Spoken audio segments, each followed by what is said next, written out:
Hi friends, এই ভিডিওতে আমরা জানব ক্লাসিফিকেশন অফ মেমোরি অর্থাৎ মেমোরির যে বিভিন্ন প্রকার বা টাইপ আছে তা সম্বন্ধেই এই ভিডিওতে আলোচনা করা হবে। এমসিকিউর পিছনে না গিয়ে এই ভিডিওটির কনসেপ্টটি মনে রাখলেই মেমোরির সমস্ত প্রশ্নের উত্তর দেওয়া যাবে, এটি আমি গ্যারান্টি দিয়ে বলছি। মেমোরির বিভিন্ন প্রকার জানার আগে জেনে নেওয়া যাক মেমোরি কি। কম্পিউটার বা যে কোনো ইলেকট্রনিক্স ডিভাইসের যে অংশে যে কোনো ডাটা, প্রোগ্রাম, ইনফরমেশন ইত্যাদিকে আমরা স্থায়ী বা অস্থায়ীভাবে সঞ্চয় করে রাখি, কম্পিউটারের সেই অংশকেই বলা হয় মেমোরি। এই মেমোরিকে স্টোরেজ ডিভাইসও বলে। এই মেমোরিকে দুই ভাগে ভাগ করা যায়, এক প্রাইমারি মেমোরি এবং দ্বিতীয়ত সেকেন্ডারি মেমোরি। প্রাইমারি মেমোরিকে প্রাথমিক মেমোরিও বলে, আবার একে ইন্টারনাল মেমোরিও বলে অর্থাৎ আন্তরিক মেমোরি। এরপর দেখে নেওয়া যাক প্রাইমারি মেমোরিকে কয় ভাগে ভাগ করা যায়। তার আগে জেনে নিই প্রাইমারি মেমোরি কি। প্রাইমারি মেমোরি হলো সেই মেমোরি যা সরাসরি সিপিইউর সাথে যুক্ত থাকে আর সমস্ত কাজ লাইভ বা তৎক্ষণাৎ হয়ে থাকে। সেই মেমোরিকেই প্রাইমারি মেমোরি বলে। যেমন ভিডিও দেখছি বা মিউজিক শুনছি বা যে কোনো লেখা লিখছি বা ছবি আঁকছি, এই সমস্ত কাজগুলি প্রাইমারি মেমোরির উপরই হয়ে থাকে। এই প্রাইমারি মেমোরি হলো সিপিইউ এর সঙ্গে যুক্ত এক প্রকার অস্থায়ী মেমোরি, যেখানে ইনপুট ডিভাইস থেকে আগত প্রয়োজনীয় নির্দেশ ও তথ্য জমা হয়। এই মেমোরিতে তথ্য অত্যন্ত দ্রুত গতিতে আদান প্রদান করে। এই প্রাইমারি মেমোরিকে দুই ভাগে ভাগ করা যায়, এক ক্যাশ মেমোরি এবং দুই মেন মেমোরি। এরপর জেনে নেওয়া যাক ক্যাশ মেমোরি কি। মনে করি এটি একটি কর্দমাক্ত জায়গা। এর এক প্রান্ত থেকে অন্য প্রান্তে যাওয়ার জন্য যদি একটা ব্রিজ বা এখানে এই মাঝখানে কোনো কিছু থাকতো যার সাহায্যে অতি সহজে এই পার থেকে অপর পারে যাওয়া যেত। ধরে নেওয়া যাক এখানে একটি ব্রিজ আছে, এই ব্রিজ থেকে অতি সহজেই এক পার থেকে অন্য পারে যাওয়া যায়। ঠিক সেই রকম ক্যাশ মেমোরি এই ব্রিজের কাজ করে। সিপিইউ থেকে র্যামে এক প্রান্তে থাকে র্যাম ও এক প্রান্তে থাকে সিপিইউ। এই দুটির মাঝখানে একটি সিলিকনের তৈরি মেমোরি থাকে, সেই মেমোরিকেই বলা হয় ক্যাশ মেমোরি, যার সাহায্যে অতি সহজেই ডাটা সিপিইউ থেকে র্যামে যাতায়াত করতে পারে। যেমন এটা সিপিইউ এবং এটা র্যাম, এর মাঝখানে এটি হলো ক্যাশ মেমোরি। এর মাধ্যমে সহজেই ডাটা ট্রান্সফার করা যায় সিপিইউ থেকে র্যামে বা র্যাম থেকে সিপিইউতে। এরপর আসি মেন মেমোরি। এই মেন মেমোরিকে দুই ভাগে ভাগ করা হয়, এক র্যাম এবং দ্বিতীয়টি হলো রোম। র্যাম হলো র্যান্ডাম অ্যাক্সেস মেমোরি। এই র্যামকে আবার দুই ভাগে ভাগ করা হয়, এক এস র্যাম এবং দুই ডি র্যাম। এস র্যাম হলো স্ট্যাটিস্টিক র্যান্ডাম অ্যাক্সেস মেমোরি এবং ডি র্যাম হলো dynamic random access memory.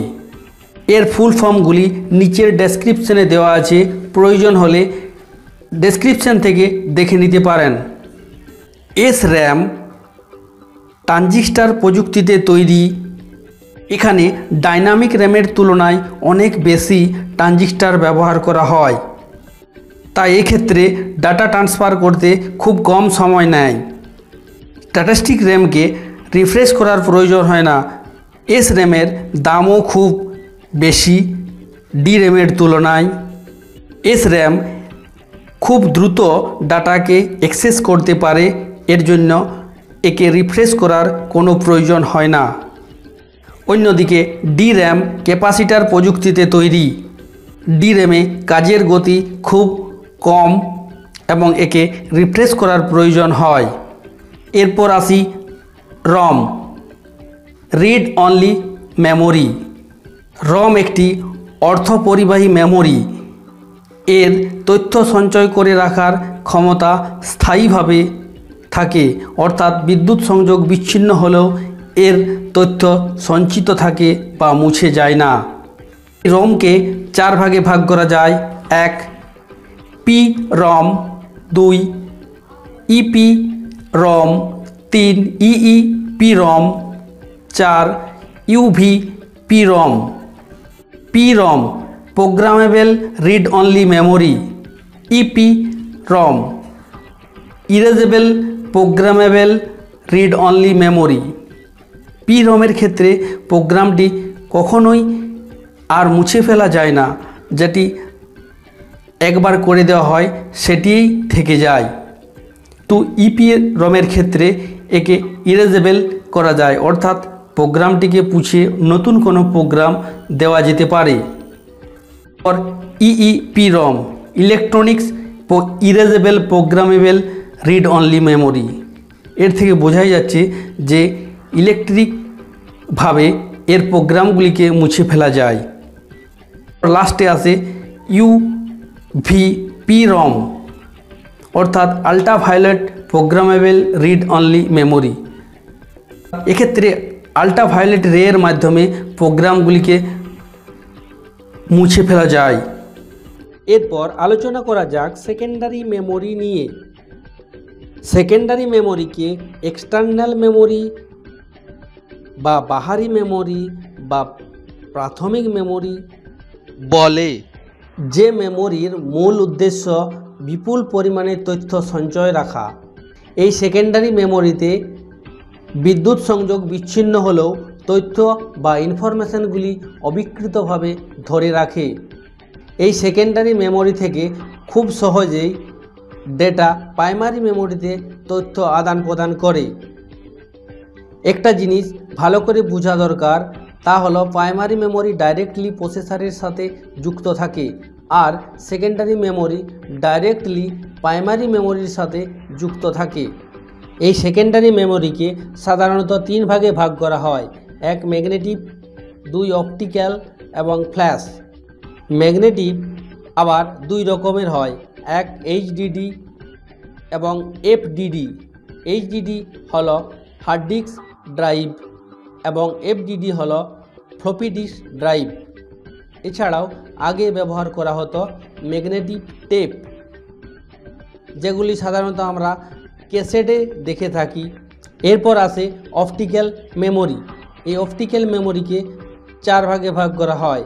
1 CD, DVD, BRD, এইচভিডি। এগুলি শুধুমাত্র সাইজের তফাৎ, অন্য কোনো কিছু তফাৎ থাকে না। এরপর আসে ফ্ল্যাশ সেকেন্ডারি মেমোরি। এটি খুবই ব্যবহৃত হয়। এর 2 রকমের হয়ে থাকে। এক হচ্ছে মেমোরি কার্ড এবং 2 পেন ড্রাইভ। আপনারা একটা জিনিস লক্ষ্য করেছেন, এই ভিডিওটির ব্যাকগ্রাউন্ডে একদিকটি লাল আছে এবং একদিকটি কালো আছে। এর কারণ হলো, যে দিকটি লাল আছে সেই দিকের যতগুলি মেমোরি পার্ট আছে সবগুলি হলো ভোলাটাইল মেমোরি, এবং যেগুলি কালোর দিকের পার্ট আছে সেগুলি হলো নন ভোলাটাইল মেমোরি। এখন প্রশ্ন আসে, ভোলাটাইল মেমোরি কি? অর্থাৎ বিদ্যুৎ সংযোগ বিচ্ছিন্ন হওয়ার সাথে সাথে যে মেমোরিতে কোনো তথ্য আর থাকে না, সেই মেমোরিকে বলা হয় ভোলাটাইল মেমোরি। আর এই লাল দিকে যেগুলি আছে সবগুলি এই ভোলাটাইল মেমোরি। এগুলি বিদ্যুৎ সংযোগ বিচ্ছিন্ন হয়ে গেলেই এর মেমোরি থেকে সব ডাটা মুছে যায়। বাট কালো পজিশনে যেগুলি আছে সেগুলি নন ভোলাটাইল মেমোরি। এগুলি বিদ্যুৎ বিচ্ছিন্ন হলেও এর ডাটা স্থায়ীভাবে সঞ্চিত থেকে যায়। ভিডিওটি যদি কোনো জায়গায় বুঝতে অসুবিধা হয় তাহলে অবশ্যই কমেন্ট করে জানাবেন। ভিডিওটি সম্পূর্ণ দেখার জন্য ধন্যবাদ।